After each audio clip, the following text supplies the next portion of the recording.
विद्यार्थी मित्रांनो, नंबर सिरीजचा प्रश्न हा आपल्यासमोर 1, 5, 29 प्रश्नचिन्ह. प्रश्नचिन्हाच्या जागी कोणती संख्या येईल हे आपल्याला विचारलेलं आहे. पर्याय दिलेत 256, 196, 324, 259. आपण सिरीजमध्ये पुढची संख्या शोधताना पहिल्यांदा फरक काढतो. इथं फरक 4चा आहे, इथं फरक 24चा आहे. पुढचा फरक किती? फरकाचं निरीक्षण केलं तर इथं 4ची 6 पट झाल्या. 24ची 6 पट करून बघूया आपण. 24ची 6 पट जर केली तर 6 चोक 24, 7 गेले 2, 7 2 12 2 14, 144 मिळतात.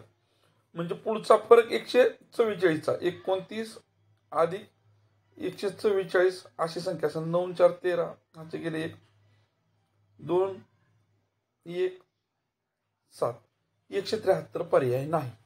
म्हणजे आपण हा फरकाचा जो निकष लावला तो आपला चुकीचा आहे.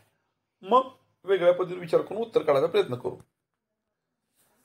या संख्यांचं जर नीट निरीक्षण केलं तर ह्या संख्या एखाद्या संख्येच्या वर्ग संख्येच्या जवळच्या संख्या आहेत आणि त्या स्वरूपात जर ह्या संख्या मांडल्या तर आपल्याला आपलं उत्तर मिळेल.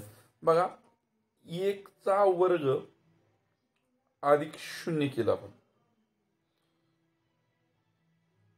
उत्तर 1 येतंय. 2चा वर्ग अधिक 1 केलं, इथं 0 अधिक केलं तर इथं 1 अधिक केलं. इथं घात 1 होता, इथं घात 2 केलाय.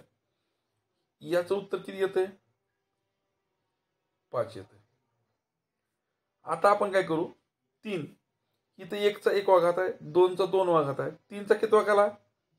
तिसरा. अधिक इथं किती केलंय? 0. इथं अधिक किती केलंय? 1.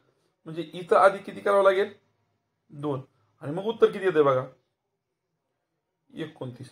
मग आता आपली पुढची संख्या कशा स्वरूपात मांडावी लागेल आपल्याला? 1चा 1वा घात, 2चा 2वा घात, 3चा 3वा घात. म्हणजे पुढची संख्या आपली कशी असणार आहे? 4चा 4था घात. आणि अधिक किती असणार? इथं 0 अधिक आहे, इथं 1 अधिक आहे, इथं 2 अधिक आहे, इथं 3 अधिक. मग 4चा 4था घात अधिक 3. 4चा 4था घात म्हणजेच 4चा 3रा घात 64 गुणिले 4.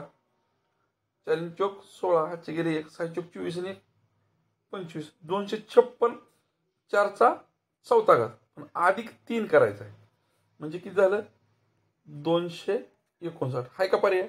पर्याय क्रमांक 4.